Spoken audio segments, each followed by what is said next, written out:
আমার প্রিয় পশ্চিমবঙ্গবাসী ভাইও বোনেরা, আমার অন্তরের অন্তঃস্থল থেকে সুশ্রদ্ধ प्रणाम।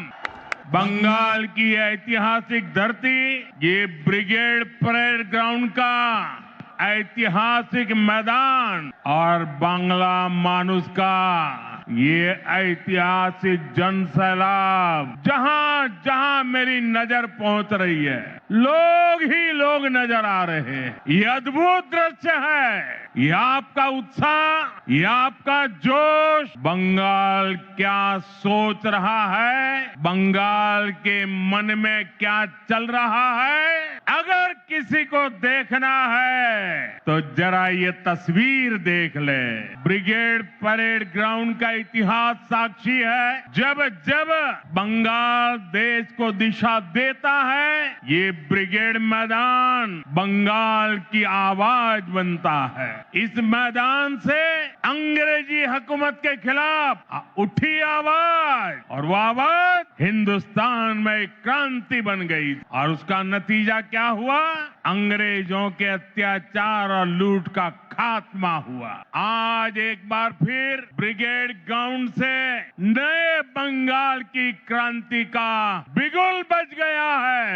बंगाल में बदलाव अब दीवारों पर भी लुक चुका है, और बंगाल के लोगों के दिलों में भी छप चुका है।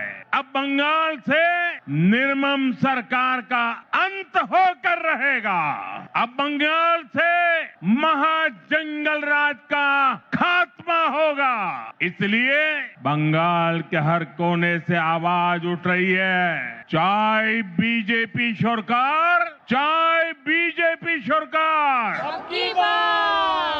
साथियों, कल टीएमसी ने इस रैली में आने वाले आप सभी लोगों को चोर कहकर गाली दी है। असली चोर कौन है, ये बंगाल की प्रबुद्ध जनता जानती है। अपनी कुर्सी जाते हुए देखकर यहाँ की निर्मम सरकार बौखला गई है। साथियों, आज भी इस विशाल सभा को रोकने के लिए निर्मम सरकार ने सारे हथियार निकाल लिए। आप लोगों को आने से रोकने के लिए ब्रिज बंद करवा दिए, गाड़ियां रुकवा दी, ट्रैफिक जैम करवाया, भाजपा के झंडे उखड़वा दिए, पोस्टर फड़वा दिए। लेकिन निर्मम सरकार साफ साफ देख लो, आज के जन सैलाब को रोक नहीं पाई हो। बंगाल में महाजंगल राज लाने वालों का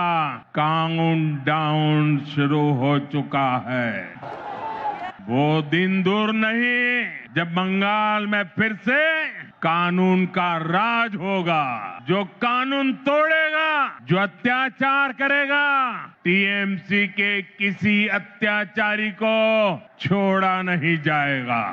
चुन चुन के हिसाब लिया जाएगा।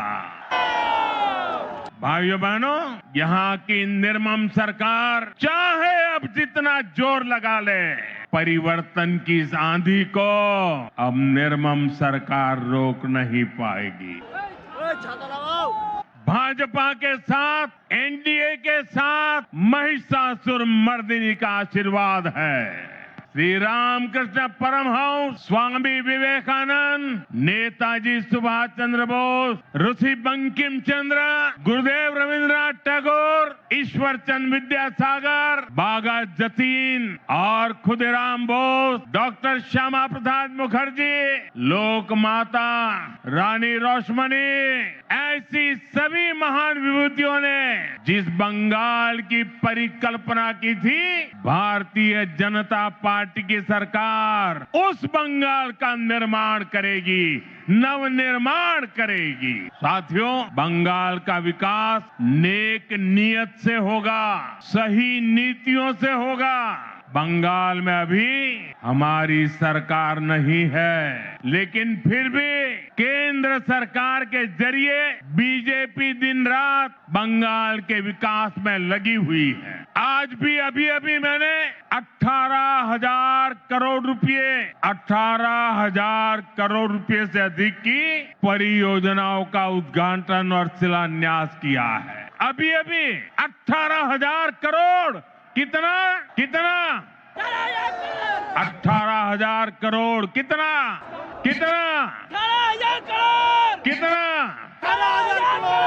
4 दिन पहले ही कैबिनेट ने पश्चिम बंगाल के लिए मल्टी ट्रैकिंग प्रोजेक्ट्स को भी मंजूरी दी है। ये सभी प्रोजेक्ट पश्चिम बंगाल में कनेक्टिविटी को बेहतर बनाएंगे। इसका फायदा यहाँ के सामान्य मानवी, किसान, व्यापारी और स्टूडेंट्स को मिलेगा। भाइयों बहनों, यहाँ की निर्मम सरकार ने बंगाल के युवाओं को पलायन का अभिशाप दिया है। आप सब जानते हैं बंगाल के युवा प्रतिभा और हुनर में सबसे आगे है। बंगाल के युवा मेहनत करने में सबसे आगे है। बंगाल एक समय पर पूरे भारत के विकास को गति देता। बंगाल व्यापार और उद्योगों में सबसे आगे था, लेकिन आज हालत क्या है? यहाँ का युवा ना डिग्री ले पा रहा है और ना ही उसे रोजगार मिल रहा। आपके बेटे बेटियों को काम की तलाश में दूसरे राज्यों में पलायन करना पड़ता। साथियों, पहले कांग्रेस, फिर कम्युनिस्ट और अब टीएमसी, ये लोग एक के बाद एक आते रहे, अपनी जेबें भरते रहे और बंगाल में विकास के काम ठप पड़े रहे। इंफ्रास्ट्रक्चर के मामले में हमारा बंगाल पीछे होता चला गया। उद्योग धंधे बंद होते चले गए। यहाँ टीएमसी सरकार में नौकरियां खुले आम बेची जा रही है। भर्तियों में घोटाले हो रहे हैं। अब समय आ गया है ये हालात बदले, बंगाल के युवाओं को बंगाल में काम मिले। ये नौजवान बंगाल के विकास का नेतृत्व करे। এই স্বপ্ন আপনার আর এই স্বপ্ন পূরণ করা মোদির গ্যারান্টি। मोदी गारंटी।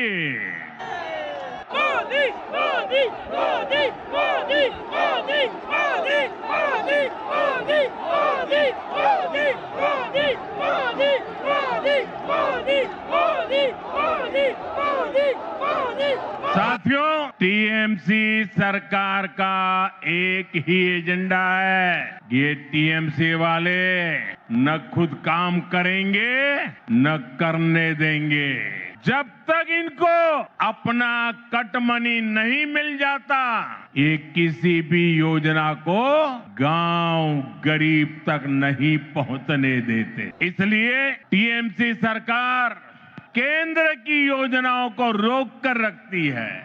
आप देखिए, हम कारीगरों और कामगारों को आगे बढ़ाने के लिए पीएम विश्वकर्मा योजना चला रहे। हमारे कुम्हार, लोहार, बढ़ई ऐसे हुनरमंद लोगों को इसका लाभ मिल रहा है। लेकिन निर्मम सरकार ने बंगाल में योजना पर ब्रेक लगा रखी है। मुझे बताइए भाइयों, मेरे इन विश्वकर्मा भाइयों को भारत सरकार के पैसे पहुंचने चाहिए कि नहीं पहुंचने चाहिए? पहुंचने चाहिए। उनको मदद मिलनी चाहिए कि नहीं मिलनी चाहिए? मिलनी चाहिए। उनका भविष्य उज्जवल होना चाहिए कि नहीं होना चाहिए? केंद्र सरकार पैसे दे रही है, बंगाल को कुछ नहीं करना है, लेकिन उसके बावजूद भी ये विश्वकर्मा समाज के मेरे छोटे छोटे भाई बहनों को उसे वंचित रखा जाता। साथियों, देशवासियों को मुफ्त बिजली देने के लिए हमने पीएम सूर्यघर मुफ्त बिजली योजना शुरू की है। केंद्र की भाजपा सरकार इसके लिए हर लाभार्थी को 75 से 80 हजार रुपया देती है। आपको, बंगाल के मेरे भाई बहनों को हर परिवार को मोदी सरकार 75 से 80 हजार रुपया देती है। जो लाभार्थी पीएम सूर्यघर मुफ्त बिजली योजना से जुड़ता है, उसके घर का बिजली बिल 0 हो जाता है। लेकिन बंगाल सरकार इसे भी लागू नहीं होने दे रही। आप मुझे बताइए, आपका बिजली बिल 0 होना चाहिए कि नहीं? बिजली बिल 0 करने के लिए मोदी की मदद मिलनी चाहिए कि नहीं मिलनी चाहिए? मिलनी चाहिए। जो इसे रोकते हैं वो आपके दुश्मन है कि नहीं है? बंगाल के दुश्मन है कि नहीं है? हर परिवार के दुश्मन है कि नहीं है? साथियों, बंगाल के विकास में चाय बागानों और उनमें काम करने वाले श्रमिकों की बड़ी भूमिका, लेकिन चाय बागानों के श्रमिकों को पीएम चाय श्रमिक प्रोत्साहन योजना का लाभ नहीं मिल रहा है। मुझे बताइए, चाय बागान के मेरे श्रमिकों को ये लाभ मिलना चाहिए कि नहीं मिलना चाहिए? मिलना चाहिए। उनको मदद मिलनी चाहिए कि नहीं मिलनी चाहिए?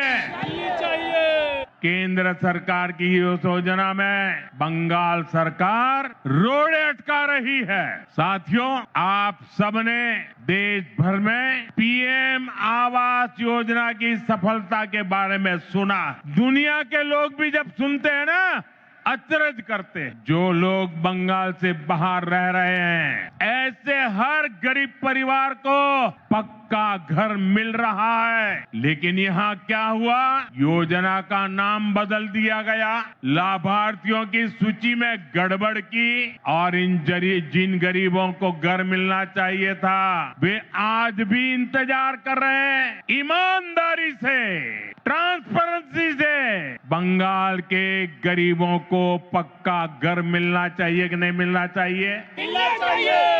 ये टीएमसी सरकार मिलने देगी क्या? नहीं। ये निर्मम सरकार मिलने देगी क्या? कुछ नहीं। ये सरकार जानी चाहिए कि नहीं जानी चाहिए? मिलना चाहिए। गरीबों को घर मिलना चाहिए कि नहीं मिलना चाहिए? मिलना चाहिए। साथियों, इतना ही नहीं, यही हाल जल जीवन मिशन का भी। बंगाल में लोग पूछ रहे हैं, जब देश के बाकी हिस्सों में हर घर जल पहुंच सकता है तो बंगाल में क्यों नहीं? भाइयों बहनों, केवल बिजली, पानी, सड़क और घर, इसकी बात नहीं है। ये टीएमसी सरकार अपनी स्वार्थी राजनीति की वजह से आयुष्मान योजना को लागू नहीं कर रही है। देश के करोड़ों लोग इस योजना के तहत 5 लाख रुपए तक के मुफ्त इलाज का लाभ उठा रहे हैं। मुझे बताइए, गरीबों को बीमारी में 5 लाख रुपए तक की मदद पहुंचनी चाहिए कि नहीं पहुंचनी चाहिए? मोदी दे रहा है, मिलनी चाहिए कि नहीं मिलनी चाहिए? ये टीएमसी सरकार बीमार लोगों की भी दुश्मन है कि नहीं है? अत्याचारी है कि नहीं है? लेकिन बंगाल के गरीब परिवारों को 5 लाख रुपया वाली आयुष्मान योजना से भी, उस अधिकार से भी वंचित रखा गया।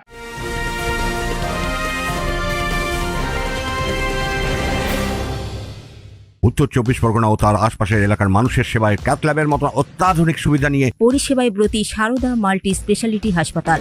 একই ছাদের তলায় মানুষ সাধারণ চিকিৎসা থেকে শুরু করে 24 ঘন্টা cath lab, MRI, CT scan, এনআইসিইউর মতো সুবিধা এবার থেকে পেয়ে যাবেন সারদা মাল্টি স্পেশালিটি হাসপাতালে। প্রয়োজনে যোগাযোগ করুন 033-2592-0730, 2593-0730, 2593-3562 ও 9331275635 নম্বরে। আমাদের ঠিকানা royal park, Kalyani expressway, Barrackpore, Kolkata 7,01,21। Sarada multi speciality হাসপাতাল, পরিষেবাই হোক আমাদের মূল লক্ষ্য। साथियों, आज बंगाल के किसान की हालत भी किसी से छिपी नहीं है।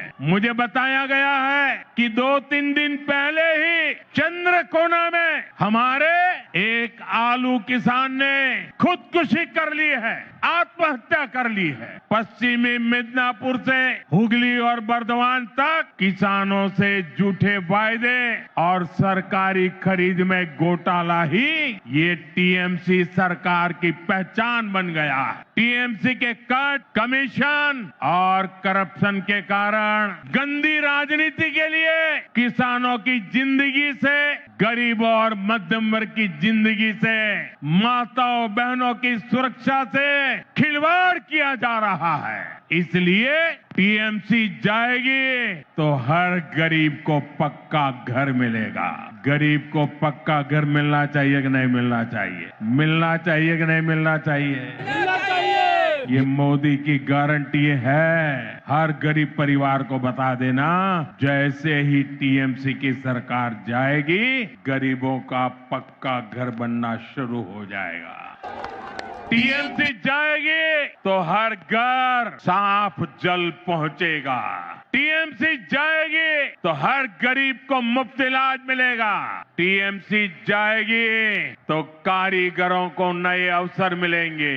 टीएमसी जाएगी तभी बंगाल में सुशासन आएगा। साथियों, हमारे बंगाल ने आजादी के बाद विभाजन सहा, विभाजन की आग देखी, मजहबी दंगे देखे, बाद के दशकों में अस्थिरता देखी, घुसपैठ का दौर देखा, रक्तपात सहा। इस सब की सबसे बड़ी भुक्तभोगी अगर कोई थी तो बंगाल की माताएं, बहनें, बेटियां, बंगाल की महिलाएं। लेप की सरकार में अपहरण, हत्या, बलात्कार का वो दौर कोई नहीं भूल सकता।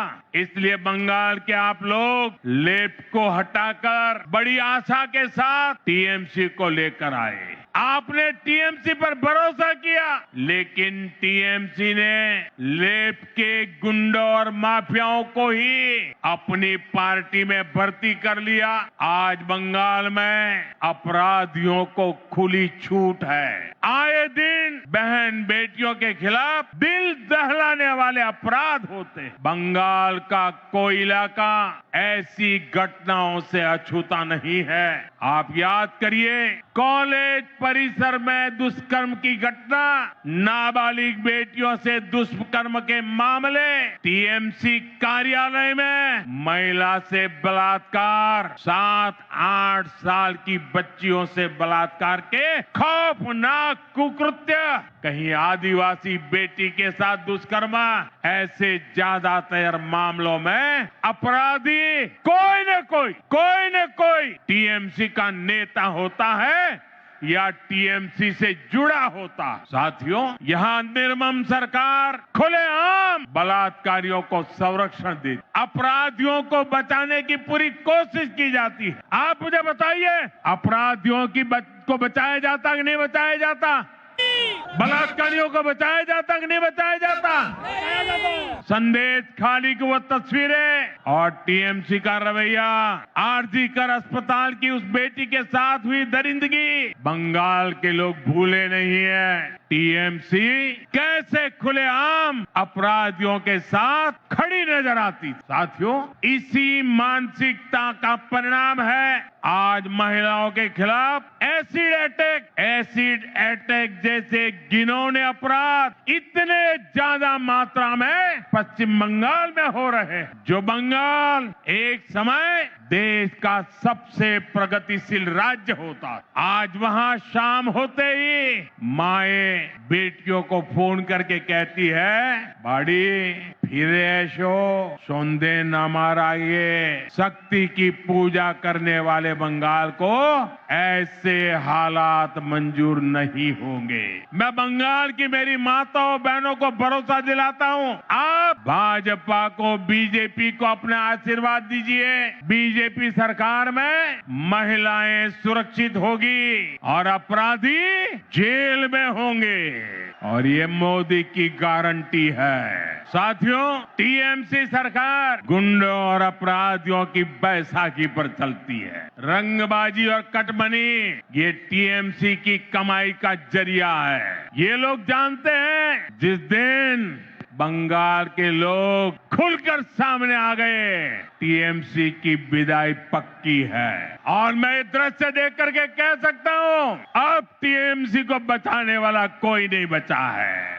इसलिए ये बंगाल के आप लोगों को डरा धमका कर रखना चाहते। इसके लिए टीएमसी वाले माफिया गिरोहों को पालते हैं, ये कट्टरपंथियों को संरक्षण देते हैं और ऐसे गिरोहों की ताकत बढ़ाने के लिए घुसपैठियों को बुलाते हैं, घुसपैठियों को। साथियों, ये टीएमसी माटी मानुस के नारे पे सत्ता में आई। आज वही मां रो रही है, माटी को लूटा जा रहा है और बंगाली मानुस बंगाल छोड़ने पर मजबूर हो रहा है। घुसपैठियों की वजह से आज बंगाल की रोटी, बेटी, माटी, उस पर सबसे बड़ा खतरा आ गया है। ये लोग बंगाल के लोगों का रोजगार छीन रहे हैं, हमारी बहन बेटियों की सुरक्षा खतरे में पड़ गई है और बंगाल के लोगों की जमीनों पर, बंगाल की माटी पर इन घुसपैठियों का कब्जा दिलवाया जा रहा है। इसका परिणाम आज सबके सामने है। बीते दशकों में बंगाल के ज्यादातर इलाकों में डेमोग्राफी बदल गई है। बंगाली हिंदुओं को जानबूझकर अल्पसंख्यक बनाया जा रहा है। तुष्टीकरण का ऐसा खुला खेल, जब शरणार्थी हिंदुओं को नागरिकता देने की बात होती है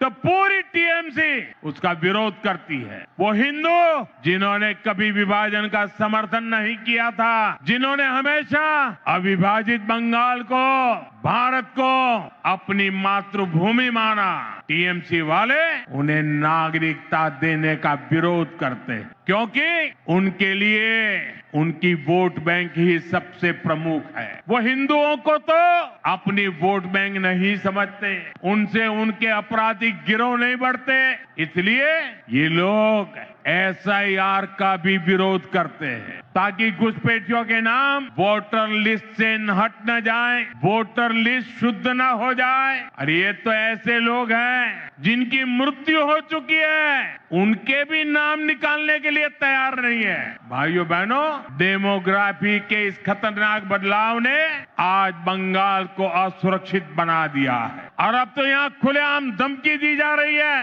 कहा जा रहा है एक खास कम्युनिटी वाले मिलकर आप लोगों को खत्म कर देंगे। संविधान की कुर्सी पर बैठकर ऐसी धमकी, करोड़ों बंगाली लोगों को खत्म करने की बात आपके मुंह में शोभा नहीं देती। मैं पूछना चाहता हूं, वो कौन लोग हैं जो टीएमसी सरकार के इशारों पर करोड़ों लोगों को खत्म कर देंगे? साथियों, धमकाने डराने की इस राजनीति को टीएमसी ने इसे अपना हथियार बना लिया। चुनाव में वोटरों को धमकी, सरकार की नीतियों के आलोचकों को धमकी, मीडिया को धमकी, विपक्ष को धमकी। ये बंगाल में खौफ का कैसा माहौल बनाकर रखना चाहते हैं, ये पूरे देश को जानना चाहिए। ये लोग कहते हैं तृणमूल को जिसका वोट नहीं, टीएमसी को जिसका वोट नहीं, तो वो बंगाली नहीं। तृणमूल को वोट नहीं तो सरकार योजना का उसे लाभ नहीं, तृणमूल को वोट नहीं तो घरों में बिजली पानी नहीं, टीएमसी सिंडिकेट के जरिए नहीं जाओगे तो कोई सप्लाई नहीं। लेकिन साथियों, मैं टीएमसी को याद दिलाना चाहता हूं, टीएमसी की गुंडागर्दी के दिन अब खत्म होने जा रहे हैं। टीएमसी सरकार के जाने का काउंटडाउन शुरू हो चुका है। यहां बंगाल में बीजेपी सरकार बनने के बाद एक तरफ हम सबका साथ सबका विकास ये मंत्र लेकर चलेंगे और दूसरी तरफ सबका हिसाब लिया जाएगा। टीएमसी को वो गुंडों, ये टीएमसी के वो गुंडे जो आपको डराते हैं, बीजेपी सरकार में उनके डर भरे दिन शुरू होना तय है। बीजेपी सरकार में खौफ हर अपराधी को होगा, खौफ हर घुसपैठियों को होगा, खौफ तुष्टीकरण की राजनीति करने वालों को होगा, क्योंकि कानून अपना काम करेगा, कानून का राज आएगा। ऐसे लोगों को मुंह छिपाने की जगह नहीं मिलेगी। ऐसे अपराधियों को सिर्फ एक ही जगह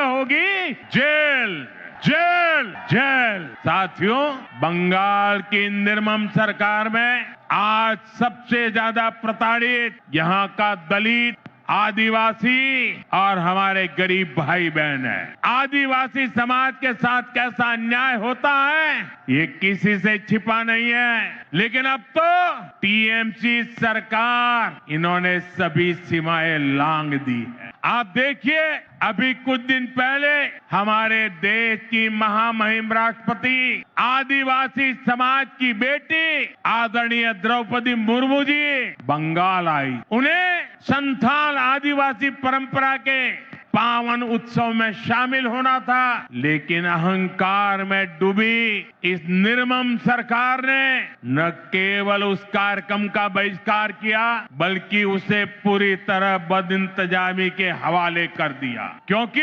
एक आदिवासी बेटी इतने बड़े पद पर है, टीएमसी वालों को उनका सम्मान मंजूर नहीं हुआ। द्रौपदी मुर्मू जी, जो हमेशा अपनी सरलता के लिए जानी जाती, उन्हें खुद बड़े दुखी मन से खेद व्यक्त करना पड़ा।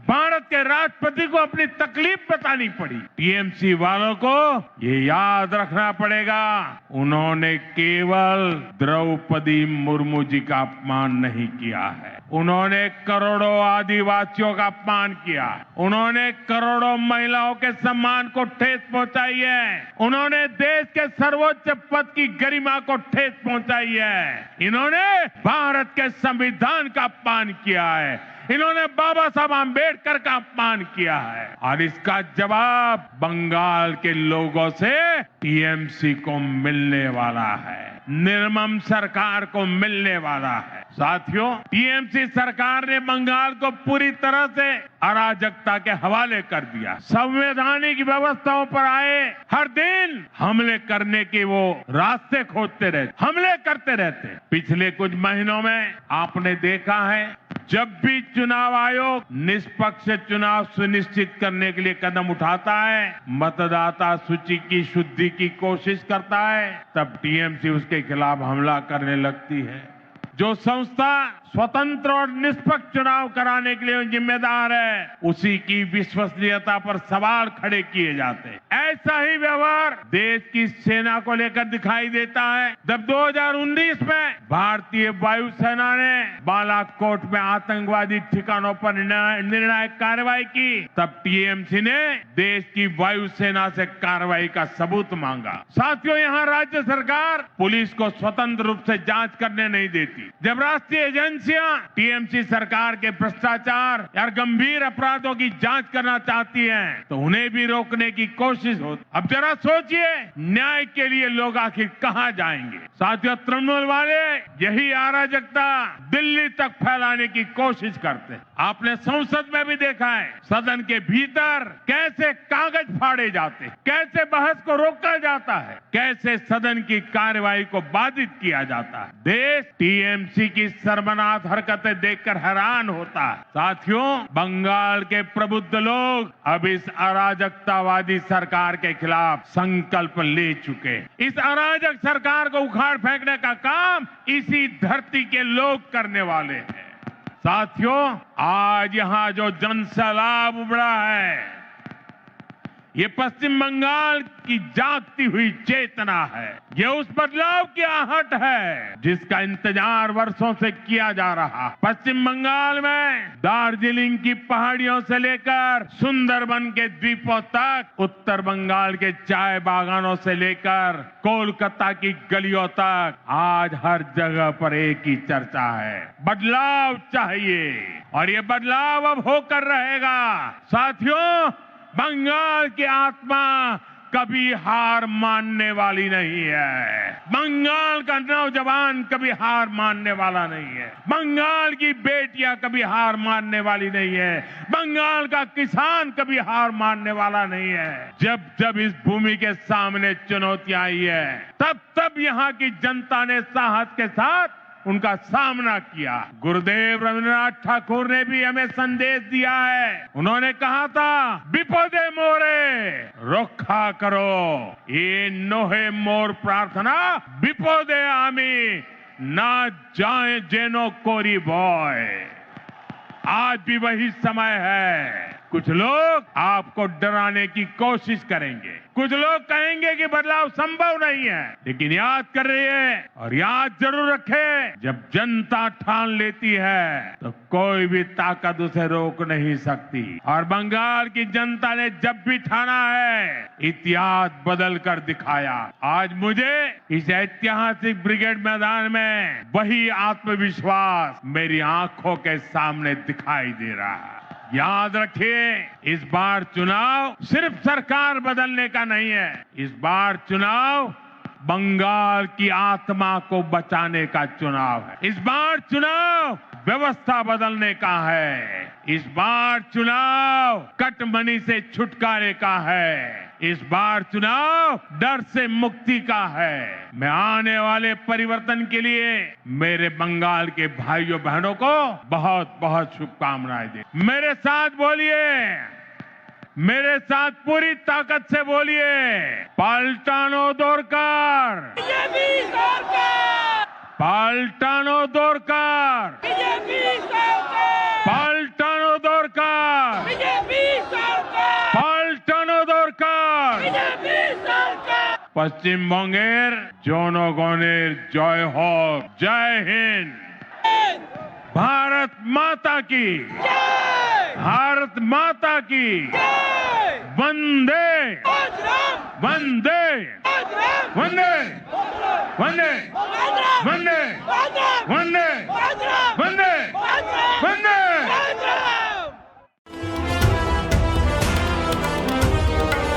মেঘবেলা লাইভে আপনার পছন্দের টিভি চ্যানেলস সম্পূর্ণ বিনামূল্যে শুধুমাত্র মেঘবেলা ব্রডব্যান্ডের কানেকশনের সঙ্গে। মেঘবেলা ব্রডব্যান্ড, বাংলার ঘরে ঘরে।